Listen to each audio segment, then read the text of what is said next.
ಜಿ5 ಇರುವಾಗ ನೀವು ನಿಮ್ಮ ನೆಚ್ಚಿನ ಶೋಗಳನ್ನ ಎಂದಿಗೂ ಮಿಸ್ ಮಾಡಿಕೊಳ್ಳುವುದಿಲ್ಲ. ಅದು ಸಂಪೂರ್ಣ ಉಚಿತವಾಗಿ. ಅಮ್ಮ, ಅಯ್ಯೋ, ಈಗ ಇವನಿಗೆ ಬೇರೆ ಉತ್ತರ ಕೊಡ್ಬೇಕಾ ನಾನು? ಏನು? ನಿನ್ನ ಹತ್ರ ಒಂದು ನಿಮಿಷ ಮಾತಾಡ್ಬೇಕು, ಬಾಯಿಲ್ ಕೂತ್ಕೋ. ನನಗೆ ಟೈಮ್ ಇಲ್ಲ, ಕೆಲಸ ಇದೆ, ಹೋಗು. ಅಮ್ಮ, ನಿನಗೆ ಕೆಲಸ ಇಲ್ಲ, ಕೋಪ ಹೇಳಿ. ಸ್ವಲ್ಪ ಸಮಾಧಾನ ಮಾಡ್ಕೊ. ನಿಮಿಷ ಬಾಯಿಲಿ ನೀನು ಕೂತ್ಕೊ, ಹೇಳ್ತೀನಿ ಒಂದು ನಿಮಿಷ.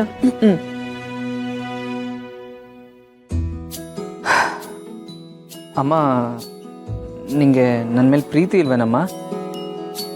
ನನ್ನ ಕಂಡ್ರೆ ಇಷ್ಟ ಇಲ್ವಾ? ಯಾಕೋ ಹಿಂಗೆ ಕೇಳ್ತಿದ್ಯಾ? ಯಾರು ಏನು ಹೇಳಿದ್ರು? ನೀನು ಅಂದರೆ ನನಗೆ ಪ್ರಾಣ.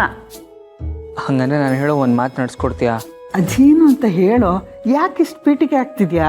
ಅಮ್ಮ, ಶ್ರಾವಣಿ ಮೇಡಮ್ ಮನೆಗೆ ಬಂದಾಗಿಂದ ಏನೇನೆಲ್ಲ ಆಯಿತು ಅಂತ ನಿನಗೂ ಗೊತ್ತು.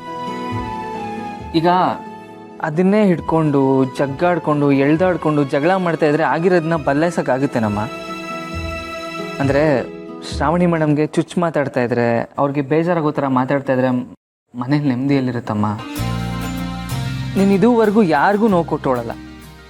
ನನಗೂ ಅದೇ ಹೇಳ್ಕೊಂಬಂದಿದ್ಯಾ, ಮಗನೇ ನಿನ್ನಿಂದ ಯಾರಿಗೂ ನೋವಾಗಬಾರ್ದು ಅಂತ. ಈಗ ನೀನೇ ಆ ಥರ ಮಾಡಿದ್ರೆ ಹೆಂಗಮ್ಮ? ಪಾಪ ಶ್ರಾವಣಿ ಮೇಡಮು ಮನೇಲಿ ಯಾರೇ ಏನೇ ಅಂದರು ನನ್ನೂ ಸೇರಿಸಿ ನಾನು ಏನೇನೋ ಅಂತ ಇರ್ತೀನಿ, ಅದನ್ನೆಲ್ಲ ಸಹಿಸ್ಕೊಂಡು ನಗ್ನಗ್ತಾ ಇರೋದಕ್ಕೆ ಪ್ರಯತ್ನ ಪಡ್ತಾ ಇರ್ತಾರೆ. ಮನೇಲಿ ಎಲ್ಲರೂ ಹಾಗೆ ನಗ್ನಗ್ತಾ ಇದ್ರೆ ಅವಾಗಲೇ ನಮ್ಮ ನೆಮ್ಮದಿ ಇರೋಕ್ಕೆ ಸಾಧ್ಯ. ಆಹಾ, ನನ್ನ ಮಗ ಇಷ್ಟೆಲ್ಲ ಹೇಳ್ತಿದ್ದಾನೆ ಅಂದಮೇಲೆ ಶ್ರಾವಣಿ ಅಮ್ಮನ ಮೇಲೆ ಇವನಿಗೂ ಪ್ರೀತಿ ಇರಬೇಕು.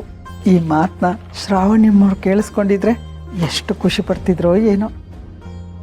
ಕೆಟ್ಗಳಿಗೆ ಬರುತ್ತಮ್ಮ, ಇವತ್ತು ನನ್ನ ಕೆಟ್ಗಳಿಗೆ ಇರ್ಬೋದು, ಅದು ಶ್ರಾವಣಿ ಮೇಡಮಿಂದನೇ ಇರ್ಬೋದು. ಆದರೆ ನಾವು ಮಾತಿಗೂ ನಿಮ್ಮಿಂದನೇ ಈ ಥರ ಆಯಿತು, ನಿಮ್ಮಿಂದನೇ ಈ ಥರ ಆಯಿತು ಅಂತ ಹೇಳ್ತಾ ಇದ್ರೆ ಅವ್ರಿಗೂ ಬೇಜಾರಾಗಲ್ವೇನಮ್ಮ? ನೀನು ಅವ್ರ ಹತ್ರ ಮಾತಾಡಿಲ್ಲ ಅಂದರೂ ಪರವಾಗಿಲ್ಲ, ಅವ್ರ ಹತ್ರ ಜಗಳ ಮಾತ್ರ ಆಡಬೇಡ ಅಮ್ಮ.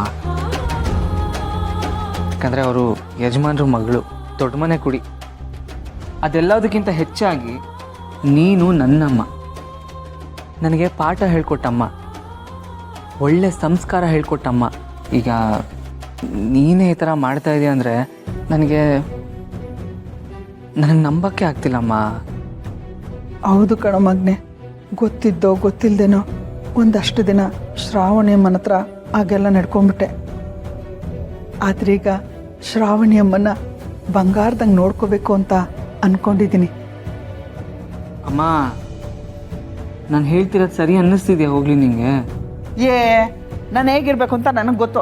ನನಗೆ ಬುದ್ಧಿ ಹೇಳಕ್ಕೆ ಬಂದ್ಬಿಟ್ಟ ಮಗ.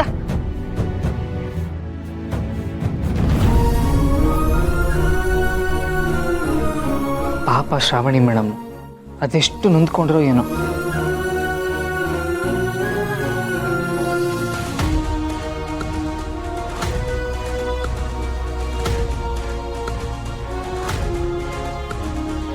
ಅತ್ತೆ, ಮಾತಾಡಕ್ ಕರೆದ್ರಲ್ಲ, ಏನ್ ವಿಷಯ? ಏನಂತ ಹೇಳಲಿ ಶ್ರಾವಣಿ ಅಮ್ಮ, ಇತ್ತೀಚೆಗೆ ಯಾಕೋ ಧನಲಕ್ಷ್ಮಿದ ಅತಿ ಆಯ್ತು. ಏನೇ ಮಾತಾಡಿದ್ರು ಮಾತಲ್ಲಿರೋ ಅರ್ಥಗಳನ್ನ ಎಕ್ಕಿ ಎಕ್ಕಿ ತೆಗಿತಾ ಇರ್ತಾಳೆ. ನಾನು ನಿಮ್ಮನ್ನು ಸೊಸೆ ಎಂದಿದ್ದು, ಸುಬ್ರಹ್ಮಣ್ಯನ ಹೆಂಡತಿ ಎಂದಿದ್ದು, ನಿಮ್ಮ ಪರವಾಗಿ ಮಾತಾಡಿದ್ನೆಲ್ಲ ಪ್ರಶ್ನೆ ಮಾಡ್ತಿರ್ತಾಳೆ. ಹಾಗಾದ್ರೆ ನೀವು ನನ್ನನ್ನು ಒಪ್ಕೊಂಡಿರೋ ವಿಷಯ ಅವ್ರಿಗೆ ಹೇಳ್ಬಿಡಣ? ಅಯ್ಯಯ್ಯೋ, ಹಂಗೆ ಮಾಡೋಕ್ಕಾಗಲ್ಲ. ಅದಕ್ಕೆ ಇನ್ನೂ ಕಾಲಾವಕಾಶ ಬೇಕು. ಧನಲಕ್ಷ್ಮಿ ಕೆಟ್ಟೋಳಲ್ಲ, ಆದರೆ ಅವ್ರ ಅತ್ತ ಇದ್ದಾಳಲ್ಲ ಕಾಂತಮ್ಮ, ಅವಳು ಕಿವಿ ಚುಚ್ಚಿ ಚುಚ್ಚಿ ಹಿಂಗೆ ಮಾಡಿಟ್ಟಿದ್ದಾಳೆ. ನಾವೇನಾದ್ರು ಜೊತೆ ಆಗಿರೋದು ಅವ್ರಿಗೆ ಗೊತ್ತಾಗ್ಬಿಟ್ರೆ ಕಾಂತಮ್ಮನ ಜೊತೆ ಸೇರ್ಕೊಂಡು ಧನಲಕ್ಷ್ಮಿ ಇನ್ನೂ ಜಾಸ್ತಿ ಮಾಡ್ಬಿಡ್ತಾಳೆ. ಜಿ5 ಆಪ್ ಡೌನ್ಲೋಡ್ ಮಾಡಿ ಎಲ್ಲಾ ಸಂಚಿಕೆಗಳನ್ನು ಸಂಪೂರ್ಣ ಉಚಿತವಾಗಿ ನೋಡಿ.